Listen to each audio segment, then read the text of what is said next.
It's another nutrition myth that's really helped out a lot of industries that somehow we need to supplement our protein levels, and it's just not the case. You do not need to supplement parts of a food. You need to supplement with the foods themselves.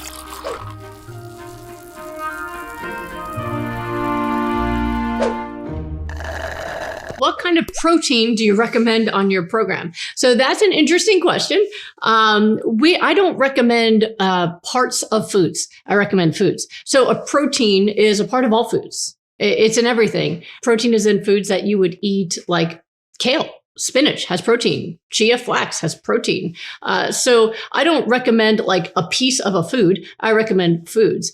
And the good news is you get plenty of protein that you need for life and for health eating plants. Any of the plants, you have that. So there's no, it's another nutrition myth that's really helped out a lot of industries that somehow we need to supplement our protein levels, and it's just not the case. The only supplements people need are things like B12 and vitamin D, things that most people need on this planet in order to keep their health up. But you do not need to supplement parts of a food. You need to supplement with the foods themselves. And so that is not necessary to worry about at all. And one of the great things that you can do, I was teaching some doctors at a conference. It was a healthcare conference for doctors who wanted to learn about using nutrition in their practices, which is something I love to teach.